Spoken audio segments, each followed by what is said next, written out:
Hello students. तो आज का क्लास स्टार्ट करें बच्चों।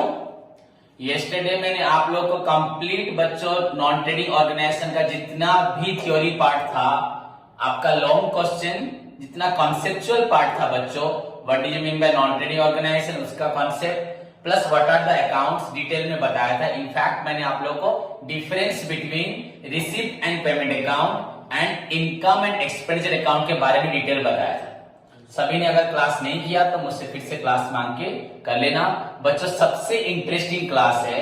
अब तक तुमने जितनी क्लास की तुमको डेप्रिसिएशन इजी लगता होगा, कैपिटल रेवेन्यू एक्सपेंडिचर अच्छा लगता होगा, पर ये क्लास बहुत ही मजेदार है, तो करने में भी सभी स्टूडेंट्स को अच्छा लगेगा। सो बच्चों, what do you mean by non trading organisation? There are certain organisation in our society whose main objective बच्चों is not to earn profit but to render valuable services to its member. These are known as बच्चों non trading organisation या non profit organization या not for profit making organisation.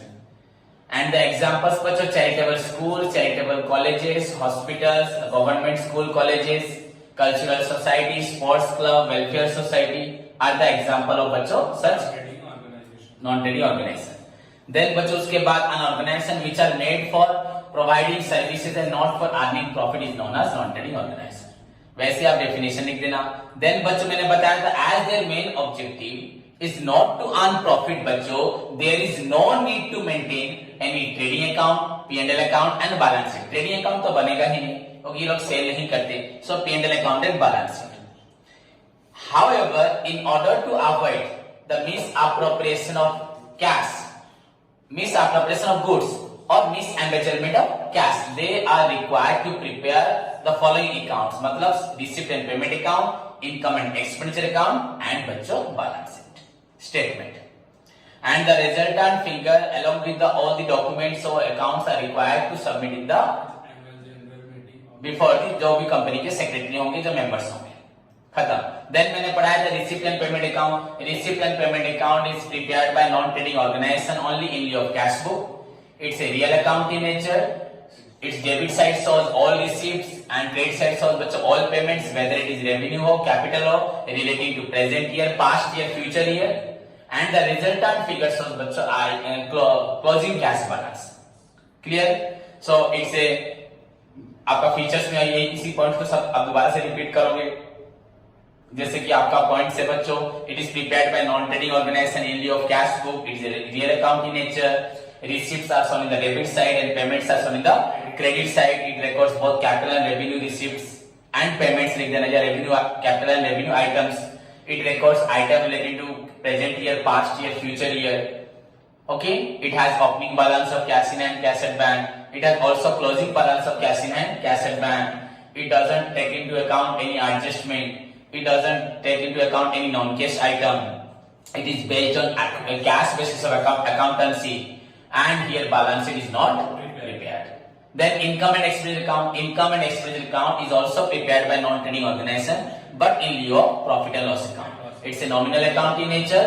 Thus, all expenses and losses are shown in the debit side, and all income gains are shown in the credit side. But sorry, all nahi. Thus, only revenue, expenses, losses are shown in the debit side, and बच्चों revenue, incomes and gains are shown in the credit side. All नहीं हुआ revenue relating to only present year, and the resultant figure shows बच्चों either surplus if credit side exceeds the debit side, or बच्चों deficit if debit side exceeds the credit side. Clear? समझ में आया? उसके बाद features बच्चों, it is prepared by non trading organisation in लिeu of बच्चों profit and loss account. It's a nominal account in nature. Its debit side shows बच्चों revenue, expenses, losses. Credit side shows revenue, incomes, gains. It records only revenue items. It records only present year items. Past and future items are ignored. They are not taken into account. It has no opening balance of cash in hand, cash at bank. Okay. उसके बाद it takes all the adjustment बच्चों. It takes by it considers all the non-cash items. It is based on accrual basis of accountancy. उसके साथ here balance sheet must be prepared and the resultant figure shows either surplus if credit side exceeds the debit side, or deficit if debit side exceeds the credit side. So this is all about बच्चों आपका clear. The difference मैंने आपको simply बता दिया था बच्चों। इन लिeu of में लिखना it is prepared in lieu of cash flow, it is prepared in lieu of profit and loss account. It is real account in nature, it is nominal account in nature, It has opening balance of cash in and cash at bank. It has no opening balance. It has closing balance of cash in and cash at bank. It has no opening balance. Only the difference between two sides, either surplus or deficit. Okay. उसके बाद बच्चों यहाँ पे it records बहुत capital revenue item, it records only revenue items, it records all year item whether it is present year, past year, future year. It records only present year item, future and past year items are बच्चों not taken into account. हुआ.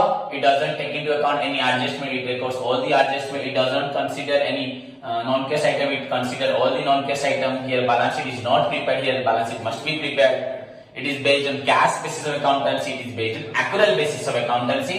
Here the amount received from the sale of asset is considered, but here only the profit or loss is taken into account. Clear बच्चों? So this is all about the concept of बच्चों non trading organisation plus उसके accounts का. But आप जब accounts बनाने जाएंगे, जब आप रिसीट पेमेंट अकाउंट बनाएंगे या इनकम एंड एक्सपेंस अकाउंट बनाएंगे, you will have to बच्चों face number of new terms which is completely new to all of you. हमने अभी तक capital, liability, assets, income, expenditure, goods, drawings, equity, network, debtors, creditors, bad debt, बहुत सारे terms पढ़े हैं. But यहाँ पे हमें और भी बहुत सारे न्यू टर्म्स जानने को मिलेंगे which are only related to non trading organizations. So आज की क्लास में मैं आप लोगों को वही टर्म्स के बारे में बताऊंगा.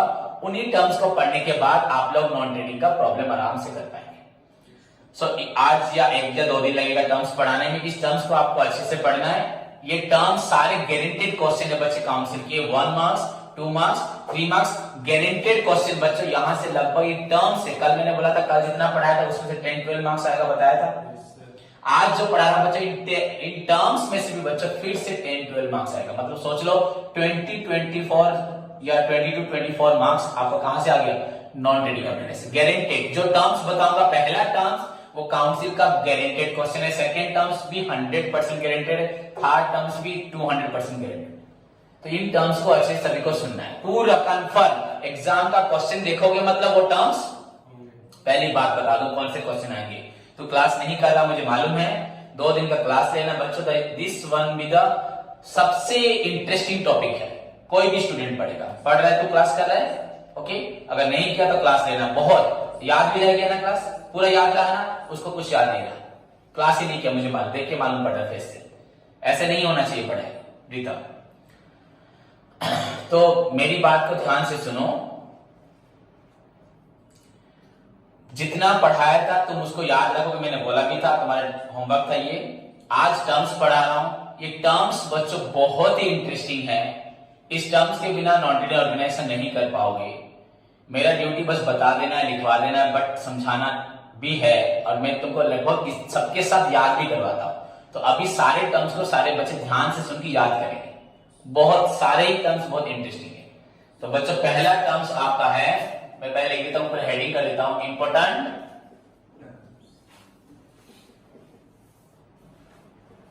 टर्म्स ऑफ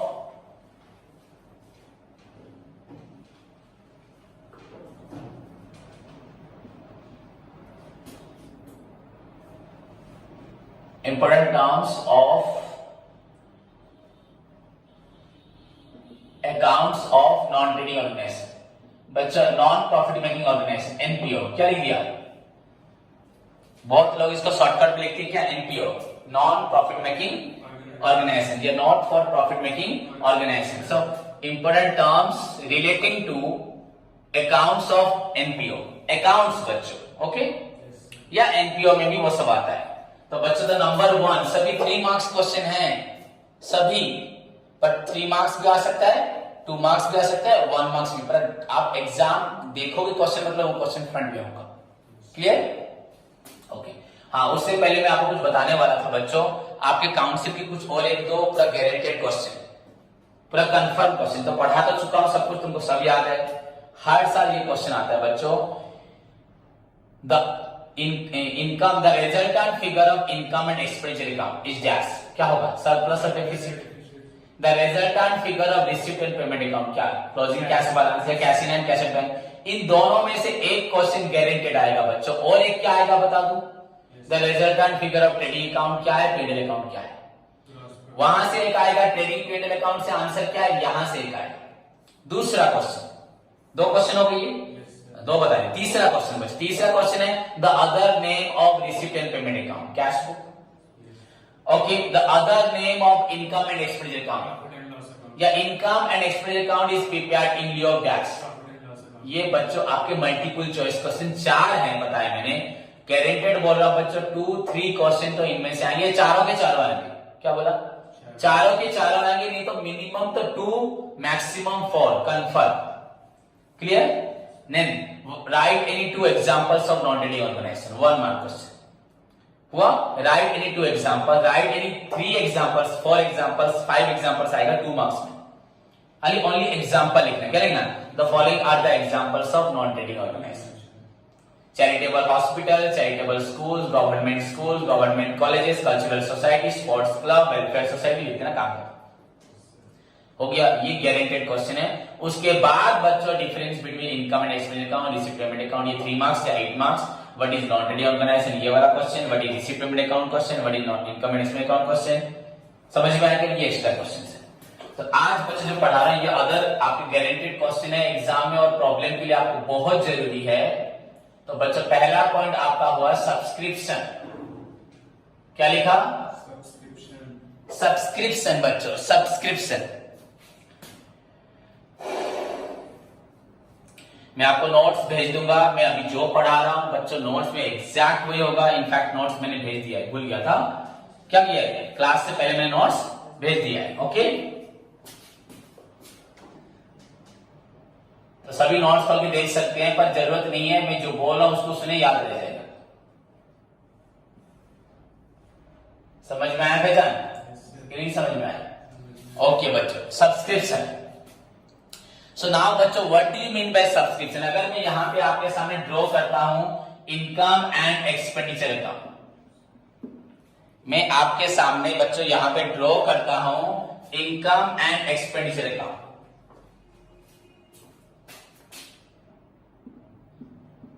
ओके, ये हुआ आपका इनकम एंड एक्सपेंडिचर अकाउंट। मैं आपको डिटेल में बताऊंगा सब, बट अभी बच्चों सब्सक्रिप्शन बाय क्या लिखना है हम लोग को? मेरा पढ़ाने का थोड़ा अंदाजा अलग है, बस देखो बाय सब्सक्रिप्शन। जैसे ट्रेडिंग ऑर्गेनाइजेशन में फाइनल अकाउंट्स में बच्चों बाय सेल्स लिखते हैं ना, सेल्स, यहां पहले सेल्स होता है। वैसे ही बच्चों आपका नॉन ट्रेडिंग ऑर्गेनाइजेशन, क्या नॉन ट्रेडिंग ऑर्गेनाइजेशन का इनका basic income, main source of revenue, उनका मेन आय करने का जरिया, माध्यम सब्सक्रिप्शन। आप कुछ भी आइटम्स लिखो, यहां कुछ भी लिखो, सैलरी, रेंट, वेजेस, पेजेस, जो लिखना है लिखो। यहां कोई ट्रेडिंग पीरियड नहीं है, सब यहां लिखना है। और डायरेक्ट आइटम भी लिखना है, इनडायरेक्ट भी लिखना है। ओनली बट रेवेन्यू, क्या कैपिटल आइटम नहीं आएगा। ओके, तो मेरी बात को सुनो। हमारा पहला टर्म क्या है? तो आपको तो मालूम पड़ गया सब्सक्रिप्शन इनकम एंड एक्सपेंडिचर है। इनकम है, आपको बता दिया मैंने, ये आपका क्या है? इनकम है। नॉन ट्रेडिंग ऑर्गेनाइजेशन का इनकम है ना। इसका मीनिंग क्या है बच्चों, याद रखना है एक्यूरेटली, पूरा परफेक्शन के साथ याद रखना है। So what do you mean by subscription? बच्चों द पीरियडिकल कंट्रीब्यूशन, क्या बोला? The periodical contribution of a fixed amount by the members of a non trading organisation to the non-trading organization is known as subscription. Suppose बच्चों हम लोग जब retired हो जाएंगे, मैं अपने कुछ दोस्त या तुम जैसे स्टूडेंट्स को बुलाऊंगा। सब जॉब कर रहे हो, कोई डॉक्टर्स है, यहाँ तो कॉमर्स पढ़ते कोई डॉक्टर नहीं होगा। मेरे दोस्त में कोई डॉक्टर हो सकता है, कोई डॉक्टर्स होगा, कोई डॉक्टर होगा, कोई इंजीनियर होगा, कोई टीचर होगा, कोई पीएन होगा, कोई बिजनेसमैन होगा, कोई गाड़ी मालिक होगा, कोई कुछ भी करता होगा। तुम लोग पढ़ के जॉब कर रहे होगे तो तुमको बुलाऊंगा, या हमारे दोस्त कुछ मिलके बुलाएंगे अपने दोस्तों को। तो हम लोग सोचेंगे हमने जिंदगी भर बहुत कुछ अच्छा बुरा किया, तो सोचते हैं कुछ ना और कुछ अच्छा करके दुनिया से जाए। तो हमने कुछ सोचा कि ऑर्गेनाइजेशन बनाएंगे, वो समाज के लिए हेल्प करेगी। हम 50 दोस्त या 50 स्टूडेंट, सर, टीचर्स, दोस्त मिलके मेंबर बने। तो हम चाहते हैं आप लोगों का क्या डिसीजन है, सजेशन हमें तो, क्या हम अच्छा काम कर? हाँ सर जरूर करते हैं। बस ज्यादा नहीं, हर एक मेंबर को कुछ 500-1000 रुपए पर मंथ देना पड़ेगा।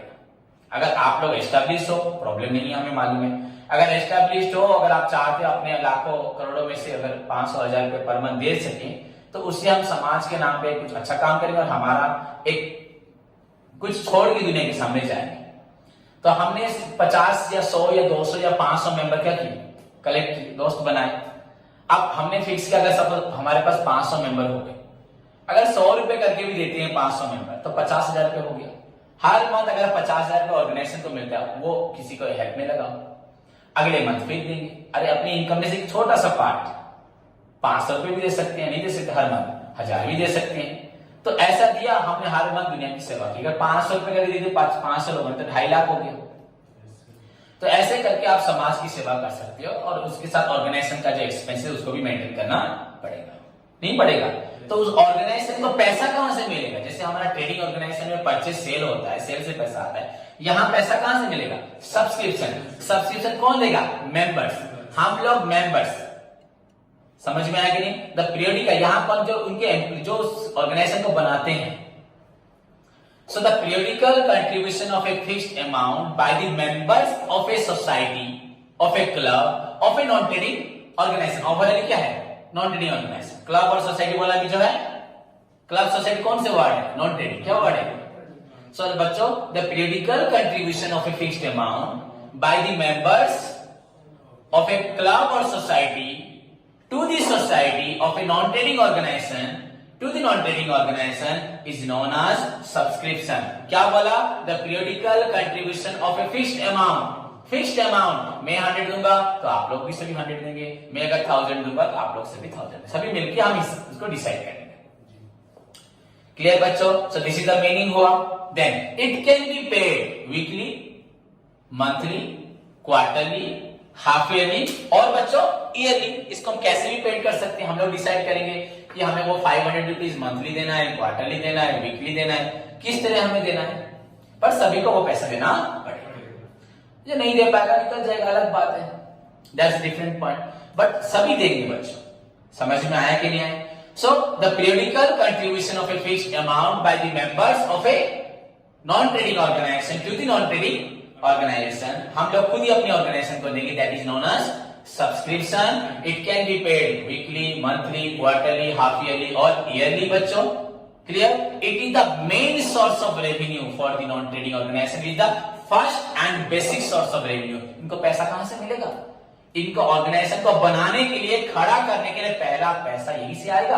अब इनफैक्ट अगर मैं यहाँ पे अकाउंट बनाता हूं बच्चों, तो आप लोग क्या करते हैं, पहले यहाँ पे एक्सपेंडिचर, रेंट, हाँ, salary, wages, printing, stationery, postage, telegram, insurance, taxes जो भी लिखेंगे, आपको सबसे पहला आइटम क्या लिखना है?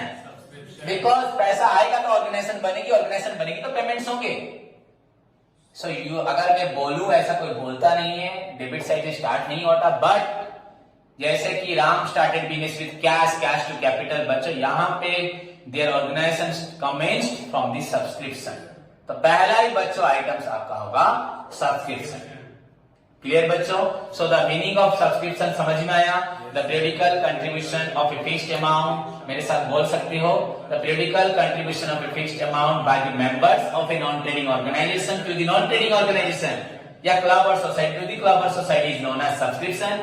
It can be paid weekly, monthly, quarterly, half yearly और ईयरली बच्चों। It is the main source of revenue of the non-trading organization। समझ में आया कि नहीं आया? Then treatment it appears on the income side of credit side of income and expenditure account। तो first है it appears on the income side या credit side of बच्चा income and expenditure account। खत्म, that's it, खत्म। चार point बता दिए ना मैंने। क्लियर बच्चों? अब हाउ टू कैलकुलेट सब्सक्रिप्शन, ये मैं प्रॉब्लम करते हुए बताऊंगा, अभी नहीं जरूरत है। हुआ कि नहीं हुआ वो सब प्रॉब्लम है, मैं धीरे धीरे बताऊंगा, आप खुद भी बताओगे, मुझे आपको बताना नहीं पड़ेगा। देन बच्चों this is the first term, interesting है कि नहीं है? Okay, the periodical contribution is known as dash. बच्चों क्या बोलोगे? सब्सक्रिप्शन। समझ में आया कि नहीं है? It will appear, it appears on the credit side. Then बच्चों सेकंड पॉइंट वैसे ही इंटरेस्टिंग है, मैंने आपको जिस तरह से बोला, जिस तरह से याद करवाया, आपको एग्जैक्टली वैसे ही याद करना है। पूरा लैंग्वेज सेंटेंस को पूरा याद रखो, you can write in your own language also, कोई प्रॉब्लम नहीं है, बट कोशिश करो परफेक्शन की। ओके, द पीरियोडिकल रिसिप्ट भी ले सकते हो, कंट्रीब्यूशन बोला, received from the members by the organisation, member से ऑर्गेनाइजेशन रिसीव कर रही, that is also subscription. Then life membership fees, क्या जस्ट लाइक बच्चों सब्सक्रिप्शन जैसे होता है जिसमें आपको हमेशा पैसा देना पड़ता है। सपोज कोई इंसान बोल रहा है कि सर मैं तो रेगुलर नहीं आ सकता, मैं फॉरेन में रहता हूँ, मेरा यहाँ कॉन्टैक्ट नहीं है, पर मैं आपके ऑर्गेनाइजेशन का मेंबर बनना चाहता हूँ, तो भैया क्या करें, तो आप एक लाइफ मेंबरशिप फीस दे दो, या सभी से भी हो सकता है या किसी और से भी हो सकता है। कोई बोलेगा सर मैं एक बार दे दूंगा, काम करता हूँ, मैं आपको 50,000 रुपए दे दूंगा, 500 रुपए मांगेगा, आपको 50,000 दे दूंगा, आपको इंटरेस्ट 50,000 का लगभग आपका 3-3.5 रुपए इंटरेस्ट हो जाएगा साल का।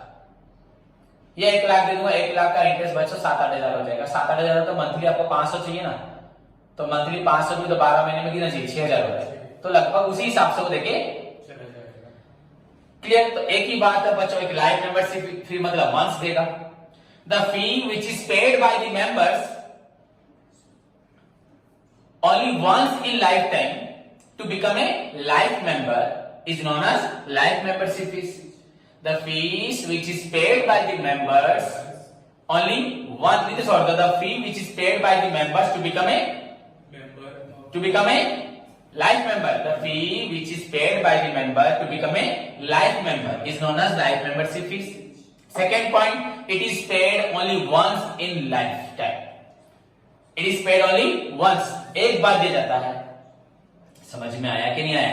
The fee which is paid by the member to become a life member, जो फीस मेंबर देते हैं, बच्चों बोला ना कुछ मेंबर्स बोलेंगे हम नहीं दे सकते रेगुलर, तो उनसे एक बार में पैसा दे देंगे, तो लाइफ मेंबर बन गए वो। ये लोग तो जब तक पैसा देंगे मेंबर रहेंगे, पैसा नहीं देंगे मेंबर कट जाएंगे, पर ये life member. The fee which is received from the member, ऐसे बोल सकते, the fee which is from the member for making them, for हमने उनको क्या बनाया, life member is known as life membership fees. It is received only once in life time. कौन receive करता है, ऑर्गेनाइजेशन, या पेड लिखोगे, paid by the members to the organisation, sentence ठीक होना चाहिए। Simply the fee which is received from the members for making them life member is known as बच्चों life membership fees. It is received बच्चों only once in your life time. Clear बच्चों? So बच्चों अगर ये एक बार मिलता है, एक बार मिलता है और उसको हम लाइफ टाइम यूज करते हैं, अब बोलो ये हमारे लिए इनकम हो, इनकम है नहीं, ये रेवेन्यू रिसिप्ट है ना, कैपिटल रिसिप्ट हो जाए। रेवेन्यू आइटम्स है, रेवेन्यू इनकम है, कैपिटल इनकम है, क्या ये कैपिटल इनकम है। जैसे मालिक बिजनेस को कैपिटल देता है, कैपिटल तो बिजनेस बहुत सारे एंजॉय करता है ना, सब बच्चों वैसे ये लाइफ मेंबरशिप तो बिजनेस हर दिन एंजॉय करेगा, हर साल। So it's a capital receipt.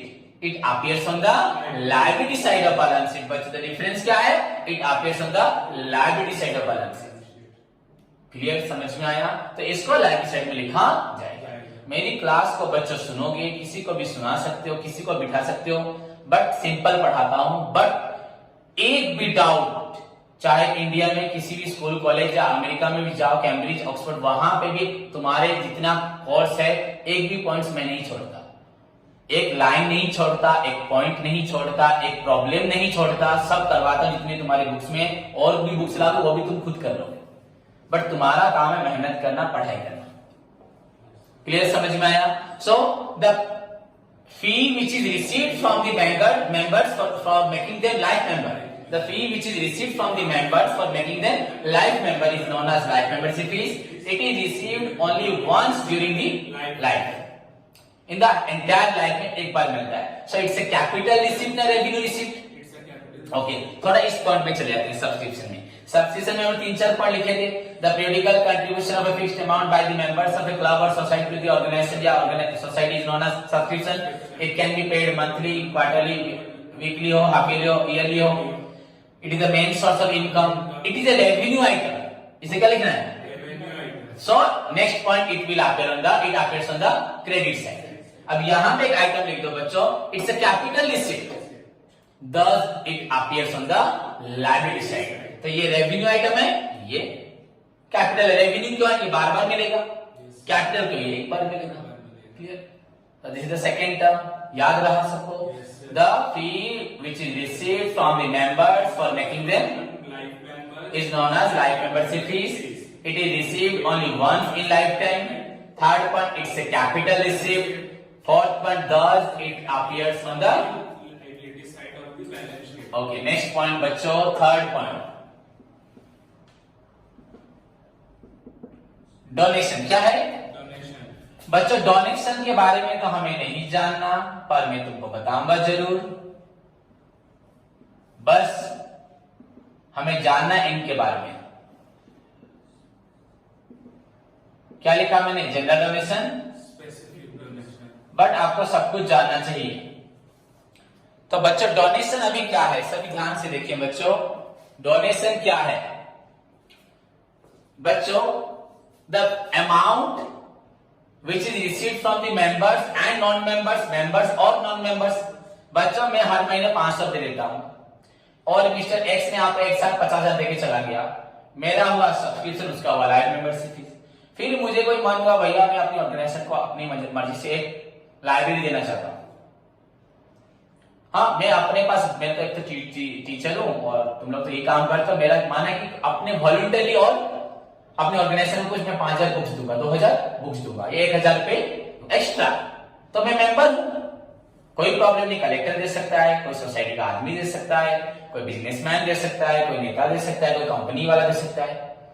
हाँ, द डोनेशन मीन्स बच्चों the amount which is received from the members और नॉन मेंबर्स।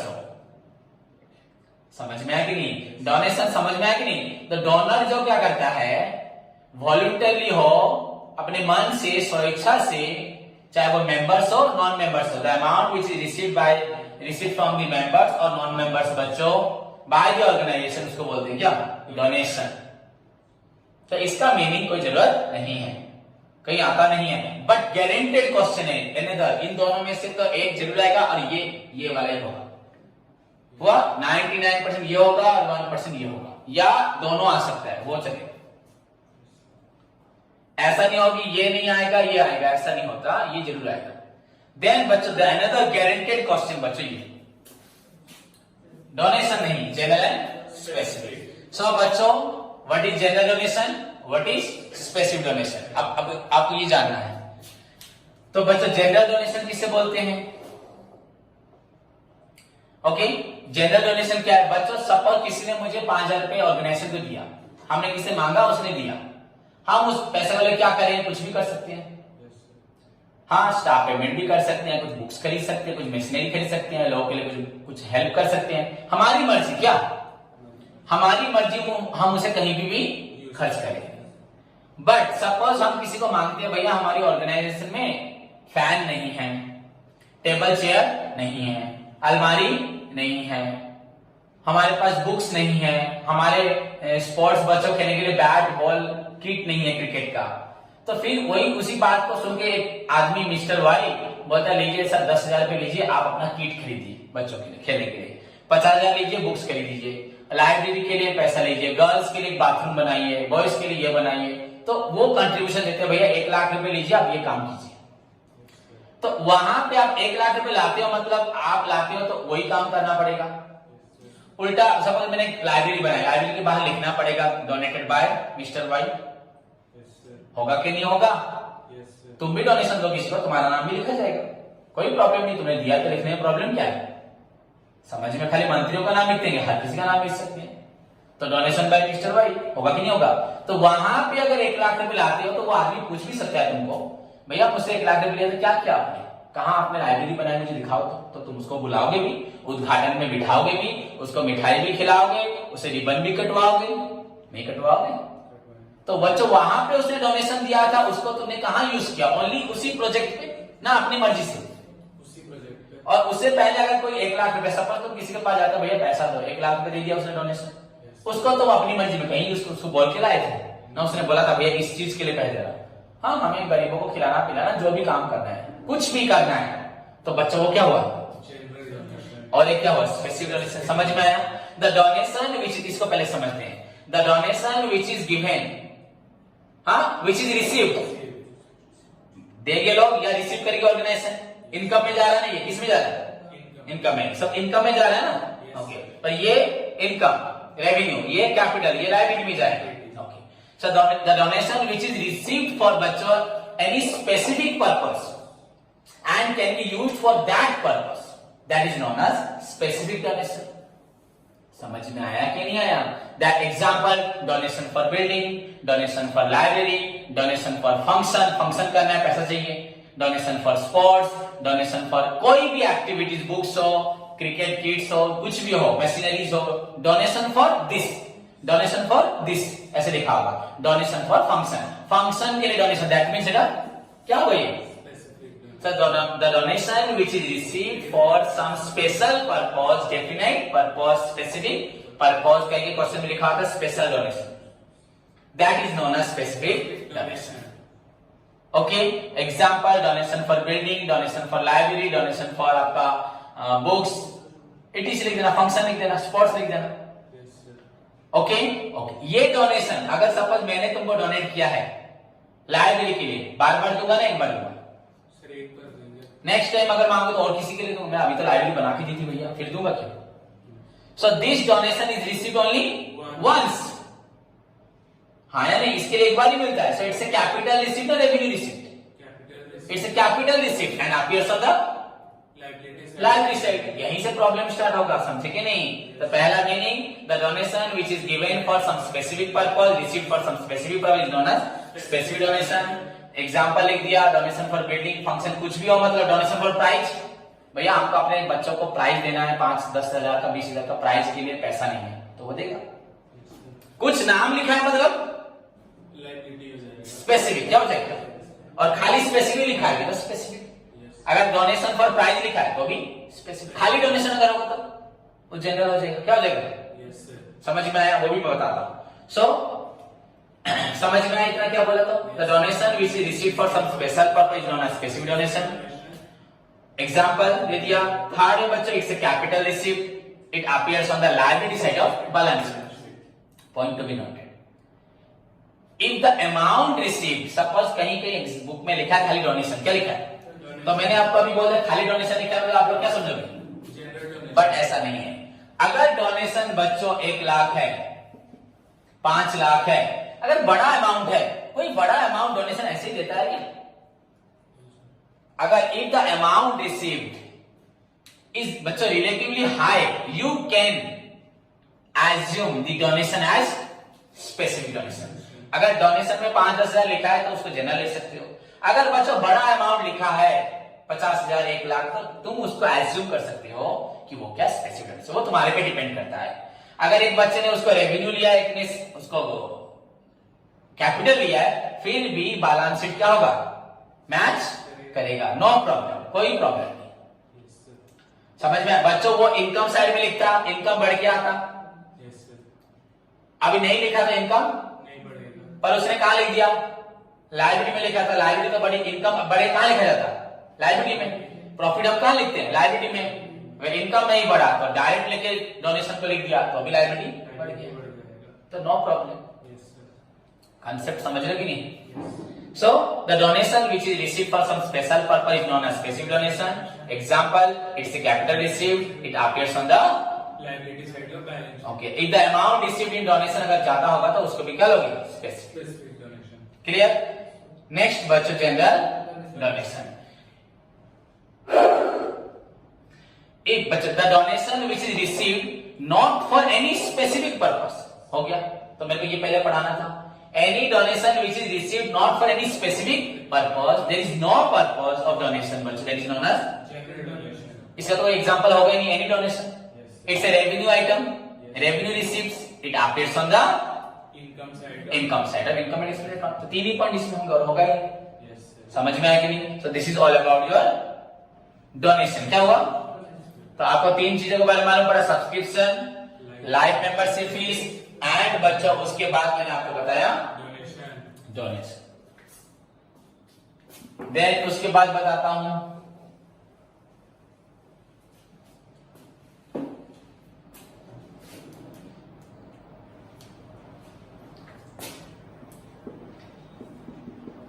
मैं पूरा सिस्टमेटिक सीरियली बता रहा हूं बच्चों। देखो क्या लिखा मैंने, एंडाउमेंट फंड। क्या लिखा?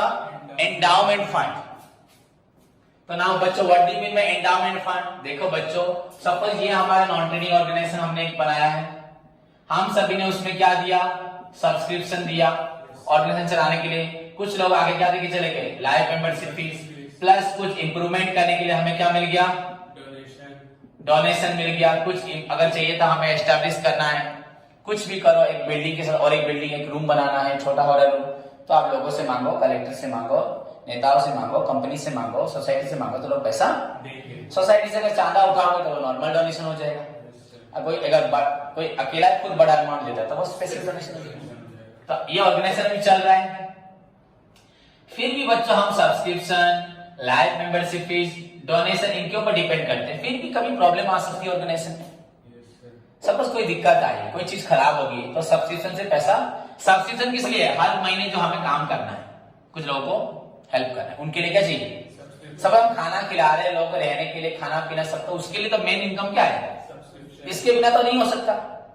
ये तो कोई डेवलपमेंट या कोई एक्टिविटीज के लिए हो रहा है, किसी ने पूजा का खाने दे दिया, लोगों को खाने को मिल गया, कपड़े दे दिए, कपड़े बच्चों को मिल गए, अगर अनाथ आश्रम है, ये तो जो रहेगा उसमें से कुछ कुछ पैसा हम यूज करेंगे, like subscription.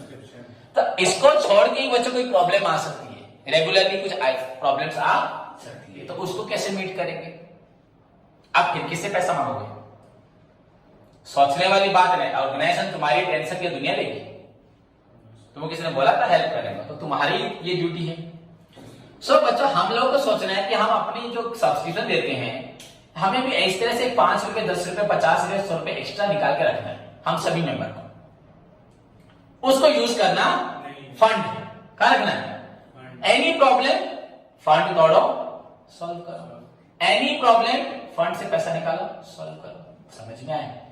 So it's a permanent fund, it's a permanent fund which is created by the members of a non-trading to provide a regular support.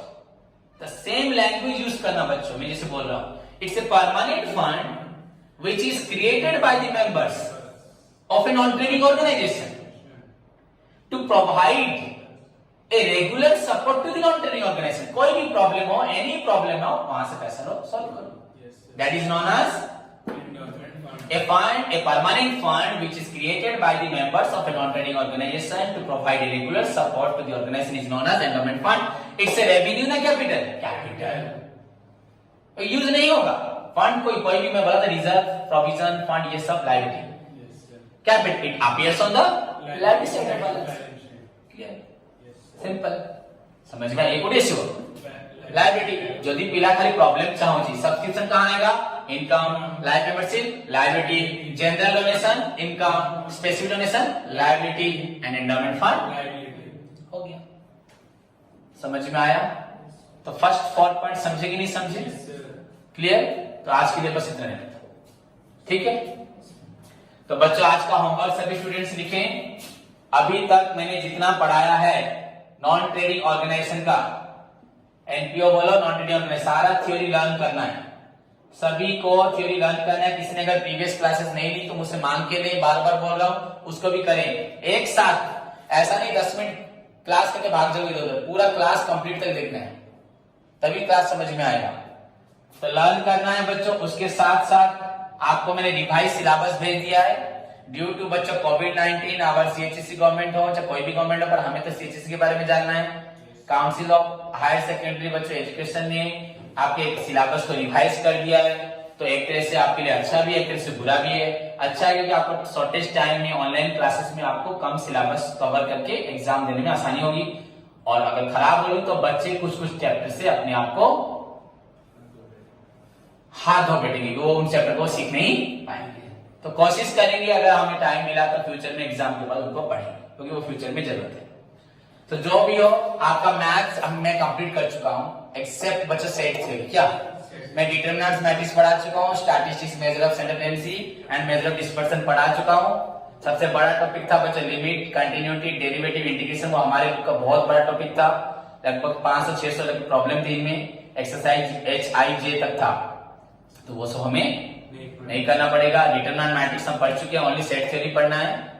So now your duty, math मतलब बच्चों का math पूरा बन चुका है, but you have to focus, you will have to focus only on theory, नहीं तो डूब जाओगे। थ्योरी, सब थ्योरी सबको आता है, मैंने सबको याद करवाया, लिखवाया है, समझाया भी है। सो बच्चों डिटरमिनेंट स्टार्ट कर दो, सोच लो एग्जाम कल है, सोच के पढ़ना स्टार्ट कर दो।